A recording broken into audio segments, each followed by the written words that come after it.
Selamat pagi mahasiswa. Hari ini kita lanjutkan kuliah kita di wawasan teknologi.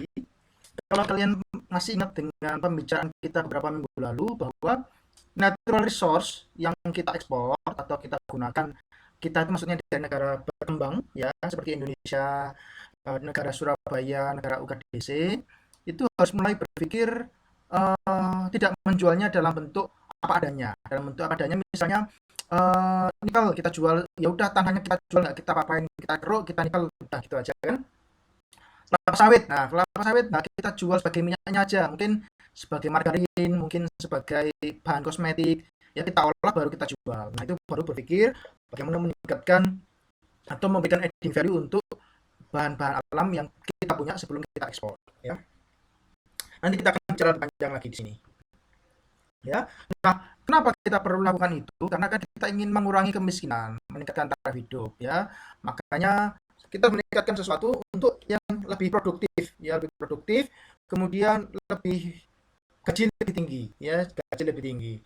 Nanti agriculture dan casual urban labor ini bisa ambigu. Ambigu maksudnya ada teknik-teknik agriculture yang memberikan nilai tambah dan memberikan penghasilan lebih bagi petani. Nanti kita akan berikan contoh ya. Kemudian developing new higher value added exports. Contohnya begini, apa namanya, jagung. Nah, jagung. Kenapa kita harus nanam jagung biasa? Gitu loh. Kenapa sih nggak nanam jagung yang untuk popcorn? Nah, seperti itu.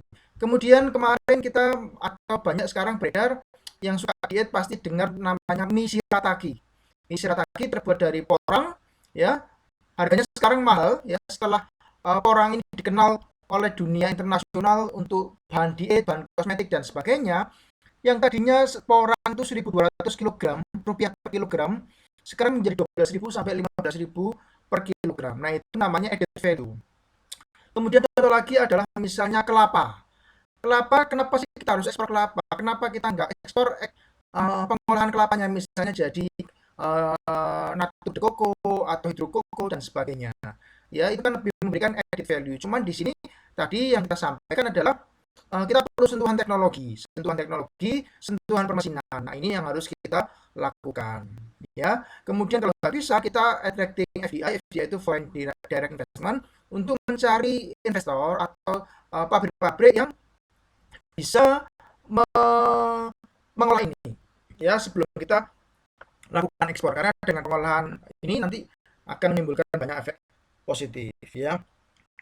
Kemudian yang paling penting adalah bagaimana negara itu melindungi insinyur-insinyurnya untuk mau lebih berkarya dalam menciptakan paten. Jangan sampai negara malah berperan sebagai sindikat besar yang ikut mencuri kekayaan paten dari insinyur-insinyurnya yang di Indonesia. Nanti insinyur-insinyur di Indonesia sudah nggak mau, sudah kapok melakukan riset, ya kapok mengkapan, akhirnya negara nggak bisa berkembang. Ya, nah itu kadang-kadang banyak aktor yang malah melibatkan diri dalam pencurian ilmu ini. Kita pernah berkunjung ke ATMI Solo, ya kita ke ATMI Solo. ATMI Solo itu sudah berhasil membuat CNC, ya membuat CNC. Tapi oleh oknum dari departemen tertentu, CNC itu kayak mesin bubut otomatis lah, ya permesinan otomatis. Oleh oknum dari sebuah departemen, mesin CNC dari ATMI Solo ini dibeli, ya dibeli kemudian diekspor ke Cina, kemudian oleh Cina ditiru kopiannya, kemudian si pejabat yang mengekspor mesin ke Cina untuk ditiru ini akhirnya membeli ya produksi CNC Cina yang tiruan ATMI Solo ini, kemudian dipasarkan di Indonesia untuk SMK-SMK. Nah ini kan gimana ya, negara itu kan harusnya melindungi karya anak bangsanya. Kita nggak bicara Cinanya ya, Cina kan diekspor ke Cina kan mungkin karena Cina yang memang sedang tren untuk copy paste ya, tapi mungkin juga nanti negara lain, Bangladesh menjadi negara yang berkembang seperti Cina sekarang menjadi negara yang copy paste kan kita nggak tahu. Tapi yang penting adalah kok tega gitu ya, mengirimkan ke luar negeri untuk di copy dan kemudian kita mengimpor mesin CNC yang tiruan dari ATMI Solo itu ya. Nah, makanya riset-riset kadang-kadang nggak berkembang di Indonesia karena orang udah males, paling nanti lu curi lagi, paling nanti kita nggak dihargai lagi. Nah, ya. Kemudian jangan lupa kita menciptakan suasana yang baik antara lokal firm dan foreign investor. Misalnya kepastian hukum, ya tidak ada pungutan dari atas sampai bawah. Di Vietnam tuh ya ada korupsi, cuman korupsinya itu di batas atas gitu selesai. Tapi di Indonesia dari atas sampai bawah semua ikut mau makan. Kalau orang mau mendirikan perusahaan, akhirnya ya orang larinya ke Vietnam aja, Indonesia cuma jadi pasar.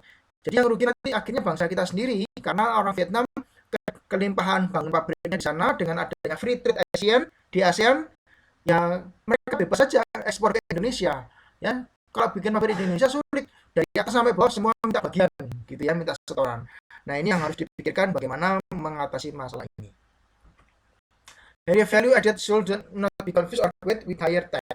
Ya contoh begini, value added itu kita misalnya porang tadi menjadi mie shirataki atau menjadi beras porang. Kalau porang biasa itu 1.200 sekarang tadinya 1.200 rupiah per kilo menjadi 12 sampai 15 ribu per kilo, tapi beras porang itu 150 ribu per kilo. Nah itu namanya higher added value. Tapi apakah itu high tech? Belum tentu. Karena pengolahan porang mungkin nggak melibatkan teknologi tinggi. Ya, mungkin ada resep-resep khusus yang bisa dibuat di home industry seperti biasa. Nanti kita akan tonton videonya. Ya, contoh elektronik ini biasanya diasumsikan sebagai high tech industry. Hortikultura dan pertanian adalah low tech industry. Tapi jangan salah, hortikultur juga perlu mendapat sentuhan value added ini. Ya, nah horticulture production seperti kita sampaikan dapat diolah dengan pengetahuan ya, yang penting tahu bagaimana mengolahnya, kemudian punya skill untuk melaksanakannya untuk diolah menjadi sesuatu yang lebih mahal. Ya, yang penting adalah berarti apa? Skill labor ini ya, kemudian bisa mengklasifikasikannya. Nanti kita akan menonton apa itu PAID porang. Ya, nanti kalian tugasnya membuat rangkuman dari PAID porang. Oke, developing country seperti Indonesia, negara berkembang seperti Indonesia perlu untuk mendirikan Applied Engineering Research Institute ya, institut teknologi yang menghasilkan teknologi atau universitas yang menghasilkan teknologi untuk menghasilkan R&D. Contoh bagaimana mengolah porang tadi, bagaimana mengolah kayu jati, bagaimana mengolah sapi. Sapi itu kan kalau di Jepang ada sapi wagyu. Wagyu, nah sama-sama sapi tapi kalau lebih enak dan ternyata jualnya lebih mahal. Mungkin Indonesia nanti juga akan ada sapi wagyu. Apakah itu high tech? Enggak, uang sapi kok. Sapi masak sapinya pakai robot, ya. Sapinya kan nggak pakai elektronik. Tapi bagaimana kok sapi Jepang enak? Nah, itu nggak harus high cost, nggak harus high tech, ya. Food processing, storage equipment, seperti bilang sapi, PAID porang. Kemudian pohon, misalnya pohon, gimana pohonnya jadi mahal? Jadi bonsai aja lebih mahal harganya daripada cuma dijual sebagai pohon biasa. Nah, itu contohnya adalah uh, namanya adalah added value, bukan soal high tech ya. Kemudian, nah pertanyaannya adalah bagaimana kalau semua teknologi ini sudah dipunyai, kita bisa membuatnya menjadi sebuah industri di mana sekali lagi negara hadir untuk melindungi karya-karya anak bangsa supaya tidak dicuri. Tidak dicuri atau ada oknum yang tega menjualnya ke luar negeri ya untuk dicuri oleh pihak luar negeri, kan gimana ya? Bangsa Indonesia rela menjual karya sesama bangsa Indonesia supaya dapat uang ya dengan dijual ke luar negeri. Kan gimana ya? Ya kalian pikirkanlah, saya nggak mau ngomong bahasanya nanti terlalu kasar. Oke? Nah, kemudian kita mengurangi administratif barrier. Mengurangi administratif barrier bukan berarti menghilangkan lapisan. Ya bisa menghilangkan lapisan bila bisa menghilangkan tidak. Misalnya begini, bikin KTP harus izin RT RW, mungkin tetap perlu, mungkin ya. Ini kan sebuah wacana saja. Kenapa? Karena RT-nya tahu ini teroris bukan. Ya, ini teroris bukan. Ini orang asing WNA bukan yang ngajukan. Kalau nggak tahu nanti nggak bisa ngecek. Ya ini teroris loh. Saya nggak tahu Pak. Datangnya bikin KTP saya juga nggak tahu apa-apa. Ya kan? Nah ini jadi masalah. Tapi misalnya KTP diajukan secara elektronik dipercepat. Nah itu baru namanya reducing administrative barrier. Karena kalau manual nanti terlalu lama dan ada kesempatan bagi pihak-pihak tertentu untuk menyalahgunakan wewenangnya. Jadi beda ya antara reducing administrative barrier dengan mengurangi lapisan. Ya contoh tadi kayak bikin KTP, nanti nggak tahu ini teroris atau bukan.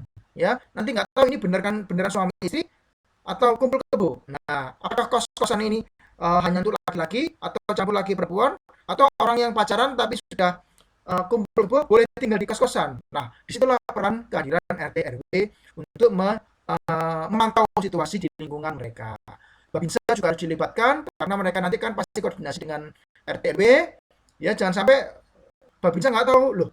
Saya nggak tahu ada teroris Pak, nggak pernah dikasih laporan karena semua izinnya sekarang langsung ke Kota Madya. Nah kan repot. ya. Nah, itu contoh-contoh bagaimana kita mengurangi reducing administrative barrier dengan teknologi tanpa mengurangi lapisan-lapisan untuk perizinan misalnya. Oke, kita nggak mau panjang di tema ini, nanti kalian menonton video namanya Pak Edi Porang ya. Terima kasih.